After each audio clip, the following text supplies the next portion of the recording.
नमस्कार दोस्तों, enamel laboratories private limited की तरफ से आपको बहुत शुभकामनाएं। बहुत बार हमारे कस्टमर सर्विस डिपार्टमेंट की तरफ से इंक्वायरी आती है कि जब जब भी हम कस्टमर सर्विस देने बैठते हैं या कोई डिफिकल्टी कस्टमर को आती है, कोई तरह की क्वेरीज होती है, कोई पूछताछ होती है, तो हम उनसे हमेशा एक चीज़ मांगते हैं कि भाई उस प्रोडक्ट का बैच नंबर हमको बताइए, ताकि हम उसका रिकॉर्ड चेक कर सकें ट्रेसेबिलिटी के हिसाब से। जब भी हम उनसे बैच नंबर के बारे में बात करते हैं तो बहुत बड़ा कंफ्यूजन होता है, और मैंने सोचा कि ये कंफ्यूजन हमेशा के लिए दूर कर दिया जाए, ताकि आप भी समझ सकें कि अलग अलग कंपनियां किस तरीके से अपने रिएजेंट को बैच नंबर्स असाइन करती है। ओके, अभी ये जो पूरा कॉन्सेप्ट है जो बैच नंबर और लॉट नंबर का, ये अपने किट के डब्बे के एक साइड में एक स्टिकर के तौर पे या मेन जो स्टिकर होता है उसके ऊपर नीचे लिखा हुआ होता है। 4-5 इंफॉर्मेशन उसमें हमेशा रहती है कि किट का नाम क्या है, उसका कोड नंबर क्या है, उसकी मैन्युफैक्चरिंग डेट क्या है, उसका एक्सपायरी डेट क्या है, उसकी मैक्सिमम रिटेल प्राइस क्या है, टैक्स इंक्लूडेड है, वगैरह वगैरह वगैरह। लेकिन एक इंफॉर्मेशन हमेशा मिलेगी कि उसका एक एक खास डेडिकेटेड फिक्स नंबर जरूर होगा, जो जरूरी नहीं कि उसी डब्बे का हो। उस डब्बे के साथ में जितने भी उस कंपनी ने डब्बे बनाए होंगे, इन सब डब्बों पे वही नंबर होगा। एग्जाम्पल के तौर पे वो नंबर एक सीरियल नंबर हो सकता है 0001। अभी हमने यहाँ पे 4 नंबर यूज किए हैं, इसका मतलब एक कंपनी उस सीरीज को 9999 तक 9999 तक लेके जा सकती है, तब तक उसकी सीरीज चलती रहेगी। या कभी कभी कंपनियां ये बोलती है कि हम A0001, और ये जब सीरीज पूरी 999 तक जाती है तो B करके वापस से सीरीज शुरू कर देते हैं, ताकि ये पर्टिकुलर प्रोडक्ट, ये खास प्रोडक्ट हमेशा एक स्पेसिफिक नंबर लेके ही चलेगा, और उसके जैसा नंबर एटलीस्ट अगले 2-3 साल तक में तो वापस नहीं आएगा। तो जब भी वो नंबर उनको बता दिया जाता है कंपनी को, तो वो हमेशा आइडेंटिफाई कर पाते हैं कि ये ग्लूकोज का प्रोडक्ट है या ब्लड ग्रुपिंग का प्रोडक्ट है या आरए या विडाल का प्रोडक्ट है। वो नंबरों से उस कंपनी को मालूम चल जाता है। लेकिन एज ए कस्टमर आपको भी जानना जरूरी है कि किस किस तरह की बैच नंबरिंग सिस्टम दी जाती है।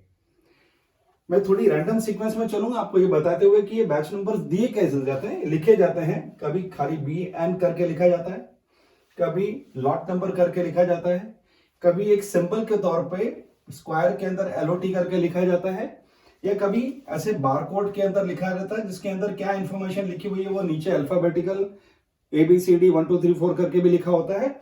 या कभी कभी बहुत एडवांस सिस्टम्स के अंदर एक QR कोड करके आता है जिसको आप पढ़ नहीं सकते, लेकिन इंस्ट्रूमेंट जो उसकी रीडिंग गन होती है वो उसको आराम से पढ़ लेती है कि इसके अंदर क्या इंफॉर्मेशन लिखी हुई है। लेकिन जो भी इंफॉर्मेशन लिखी हुई है वो इंफॉर्मेशन वो सीरियल नंबर ही बताती है। वो सीरियल नंबर उसके अंदर लिखा होता है। उसके अंदर कभी कभी उसका मैन्युफैक्चरिंग का महीना और मैन्युफैक्चरिंग का साल, या एक्सपायरी का महीना और एक्सपायरी का साल भी बता देता है। कभी कभी उसी के अंदर उसके प्रोडक्ट का नाम भी छुपा होता है और उसका टेस्ट का कोड भी छुपा होता है। जैसे एल्बुमिन को अगर कोई कंपनी रिएजेंट कोड दे रही है ALB01, तो ALB02 अल्कलाइन फॉस्फेटेस को दे देगी वो, तो ALB01 भी कभी इन बारकोड में छुपा हुआ होता है। तो आपको समझ में आ रहा होगा कि ये इंफॉर्मेशन जो भी है मैन्युफैक्चरिंग। अभी अगर दूसरी चीज अपन देखने जाएं कि मैन्युफैक्चरिंग डेट को या एक्सपायरी डेट को किस तरीके से कंपनियां लिखती है, तो इनके पास में 2 तरीके होते हैं, DDMMYYYY, मतलब 01/01/2000। ओके, दैट मीन्स 1 जनवरी 2000 के अंदर ये मैन्युफैक्चरिंग हुआ है, या 1 जनवरी 2022 के अंदर ये एक्सपायर होगा। दूसरा तरीका ये भी होता है, कई बार ये खाली लिखते हैं कि 01/20, दैट मीन्स 01 मीन्स महीना, दैट मीन्स पहला महीना जनवरी, और 20 मीन्स कौन सा साल जब ये बना है। और कभी कभी कंपनियां इसको दूसरी तरीके से भी लिखती है JAN-20, JAN stands for January. Okay, तो ये भी आपने समझ लिया कि किस तरीके से ये लिखा होता है। प्रोडक्ट का नाम तो वहां पे हर बॉक्स के ऊपर होता ही है कि ये ग्लूकोज का किट है या ब्लड ग्रुपिंग का है या विडाल का है। लेकिन हर प्रोडक्ट को एक कोड नंबर भी दिया जाता है। जैसे विडाल को W01 दिया जाएगा या एल्बुमिन को A01 दिया जाएगा, तो A02 एल्कलाइन फॉस्फेट होता है, W02 और कोई केमिस्ट्री होगी जिसको W से स्टार्ट होती होगी। इस तरीके से ये कोड नंबरिंग दी हुई होती है। और कभी कभी ये कोड नंबरिंग जो होती है वो पैक साइज के स्पेसिफिक भी होती है, लेकिन नॉर्मली लोग pack size specific code numbering को हाइफन या डैश लगा के 01 या 02 लगाते हैं। तो वो आपके लिए इतना इंपॉर्टेंट नहीं है। इंपॉर्टेंट है कि पहले 2-3 नंबर जो होते हैं वो इंडिकेट करते हैं कि वो प्रोडक्ट कौन सा है। ओके, अभी अपन चलते हैं कि जिस टाइम पे अगर हमने कोई सिंगल कंपोनेंट किट देखा है, एग्जांपल के लिए सिंपल सी चीज है, ग्लूकोज का रिएजेंट है, एक सिंगल लिक्विड है, या एल्बुमिन का रिएजेंट है, एक सिंगल लिक्विड है। अभी इस रिएजेंट के अंदर एक ही रिएजेंट है, दैट इज R1, और उसके बाद में उसका बॉक्स है, मैक्सिमम उसके अंदर कैलिब्रेटर हो सकता है या स्टैंडर्ड हो सकता है, लेकिन वो R1 का रिएजेंट है तो वो एक सिंगल कंपोनेंट वाला चीज हो गया। लेकिन अगर chemistries like urea, GOT, GPT, जिसमें R1 R2 होता है, यूरिया में R1 R2 R3 R4 भी होता है, ऐसे केसेस के अंदर दो तरीके के चॉइस कंपनी के पास में आ जाती है। वो या तो सारे किट को उठा के और सभी कंपोनेंट को उठा के एक ही नंबर देंगे, कि जैसे उन्होंने बोल दिया है कि A001 ये मेरा कोड नंबर है इस पर्टिकुलर केमिस्ट्री का, और इसमें मैं चाहे एंजाइम डालूं, चाहे डाइल्यूएंट डालूं, चाहे क्रोमोजन डालूं या स्टैंडर्ड डालूं, मैं सबको A01 ही नंबर दूंगा। ओके, ये एक तरीका है उनको कहने का। लेकिन हमेशा ऐसा नहीं होता है कि सारे रिएजेंट साथ में मैन्युफैक्चरिंग होगी किसी कंपनी के पास में। कभी उन्होंने एंजाइम और डाइल्यूएंट को जनवरी के महीने में बनाया होगा, क्रोमोजन जब खत्म होने लगेगा तो उसका लॉट का एक फिक्स साइज के हिसाब से फरवरी में बनाया होगा, उसका स्टैंडर्ड हो सकता है मार्च में बनाया हो। तो ये सभी रिएजेंट अपनी अलग अलग identification number, that is A01 या 01 लेके चलेंगे। उनका मैन्युफैक्चरिंग मंथ भी अलग होगा, ईयर भी अलग होगा, और उनकी एक्सपायरी भी अलग हो जाएगी, बिकॉज हर एक रिएजेंट अपना 18 महीना कहां से चालू करता है, जहां से वो मैन्युफैक्चर हुआ है। नाउ अभी जब इन सबको इकट्ठा किट में डाला जाएगा तो आइडियल क्या होता है कि मैं कंपोनेंट 1 दैट इज रिएजेंट 1 को मैं रिएजेंट 1 का आइडेंटिफिकेशन नंबर दूं और उसकी मैन्युफैक्चरिंग और उसकी एक्सपायरी बताऊं। रिएजेंट 2 को उसका मैन्युफैक्चरिंग और एक्सपायरी बताऊं और उसका आइडेंटिफिकेशन नंबर अलग होगा। तरीका ऐसा ही होगा। अब जब मैं इनको सारे बॉक्स में इकट्ठा डालूंगा और जिस दिन मैं इनको असेंबल करूंगा, आज मैंने 200 किट बनाए हैं, अगर 200 किट के अंदर रिएजेंट 1 जनवरी का मैन्युफैक्चरर और मैं जून में असेंबल कर रहा हूं, तो मैं मैन्युफैक्चरिंग ऑफ द किट में जून बोलूंगा और एक्सपायरी में कौन सी बोलूंगा कि पहला सबसे पहले कौन रिएजेंट एक्सपायर हो रहा है, जो जनवरी में बना वो सबसे पहला एक्सपायर होगा। तो सारे किट की एक्सपायरी वो जनवरी किट गवर्न करेगा कि वो उसकी जो एक्सपायरी वो सारे किट की एक्सपायरी बनेगी। जरूरी नहीं है कि वो 18 महीना पूरा हो सकता है कि वो 14 महीने में भी एक्सपायर हो रहा हो, बिकॉज उसका रिएजेंट नंबर 1 पहले एक्सपायर हो रहा है। ये जानना बहुत जरूरी है। मैं इसको रिपीट करता हूं कि इन सारे बॉक्सेस के अंदर जब सीरीज अलग अलग दी जाती है हर एक रिएजेंट को, ताकि आइडेंटिफिकेशन उस रिएजेंट का सेपरेटली चल सके, तब सारे किट की एक्सपायरी वो होगी जो रिएजेंट सबसे पहले एक्सपायर होगा। ओके, लेकिन सारे ही किट पे सभी रिएजेंट को एक ही नंबर दिया जाए वो तभी पॉसिबल है कि सारे रिएजेंट एक ही महीने में एक ही साथ बनाया जाए और सारे के सारे रिएजेंट को एक ही महीने में उठा के असेंबल करके फिनिश किट में खत्म कर दिया जाए और सारे रिएजेंट खत्म हो जाए।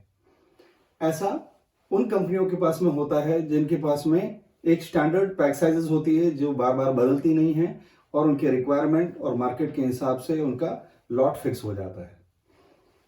ओके फ्रेंड, लेकिन जिस भी तरीके से ये बैच नंबर जो लिखा गया है वो सारा का सारा तरीका कंपनी जनवरी में अलग तरीके से नहीं कर सकती, फरवरी में अलग तरीके से नहीं कर सकती, 2000 में अलग तरीके से नहीं कर सकती, 2021 में अलग तरीके से नहीं कर सकती है। जो भी तरीके से वो करेगी वो सारा का सारा SOP मतलब standard operating procedure batch number कैसे लिखा जाएगा, इसका रेफरेंस उनके क्वालिटी मैनेजमेंट सिस्टम डॉक्यूमेंट के अंदर जो ISO 13485 का डॉक्यूमेंट है उनके रिकॉर्ड के अंदर क्लियरली लिखा हुआ होता है। तो आप कभी भी कंफ्यूज होते हैं कंपनी से हमेशा मांग सकते हैं। कंपनी को भी उनका सिस्टम पूरा तरीके से मालूम होता है और उसी को फॉलो करते हुए सारे नंबर्स लिखे जाते हैं।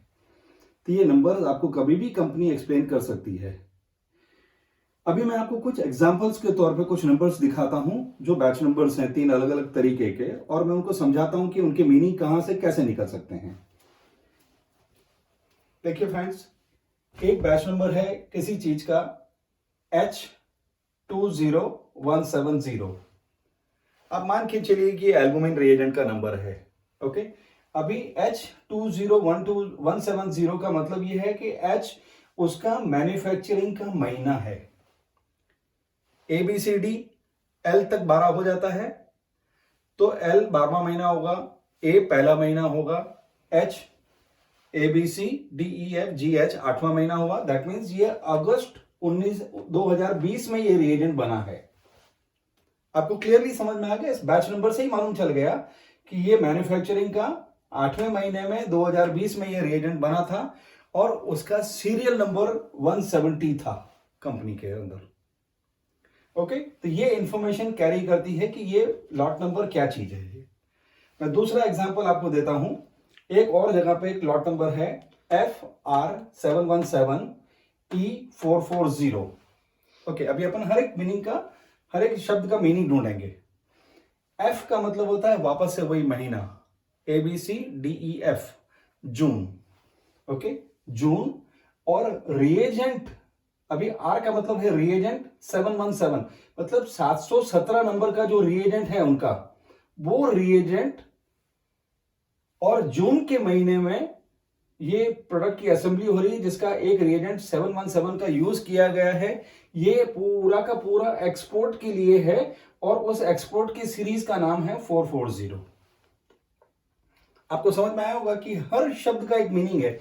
आप अगर नंबर ठीक से कंपनी को बताएंगे तो कंपनी उस नंबर को देखते ही 2 मिनट में अपना सारा ट्रैक रिकॉर्ड ढूंढ के उसको ढूंढ के निकाल लेगी कि ये कब बना था, किसने बनाया था, कितने किट्स बने, कितने किट्स कहां गए, कितने किस, क्या एक्सपायरी थी, क्या मैन्युफैक्चरिंग डेट थी। बहुत इंपॉर्टेंट होता है कि इसमें आप एक भी नंबर में जरा भी गफलत नहीं करें। ओके, अभी तीसरा एक और अलग स्टाइल का बैच नंबर देखिए जो ये बोल रहा है कि D200808। ये एक ब्लड ग्रुपिंग रिएजेंट का नंबर है। ओके, ब्लड ग्रुपिंग रिएजेंट के अंदर इन्होंने यहां पर अपने ब्लड ग्रुपिंग का एंटी डी रिएजेंट का डी शब्द इस्तेमाल किया है।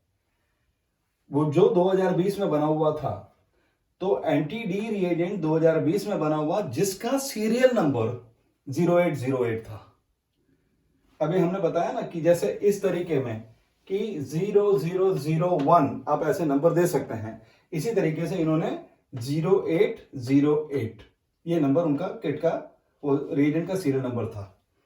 तो इस तरीके से आप इन बैच नंबरों को अगर कंपनी के साथ में कम्युनिकेट करेंगे तो कंपनी इमीडिएटली आसानी से उसको ढूंढ लेगी कि ये किसने बनाया, कब बनाया, क्या एक्सपायरी है, वगैरह वगैरह। और अगर आपको बहुत डिटेल में जानना है तो आप कंपनी से उसके बारे में उसका एसओपी का रेफरेंस मांग सकते हैं, और वो आपको बता सकते हैं कि इनके रिएजेंट के बैच नंबर किस तरीके से दिए जाते हैं।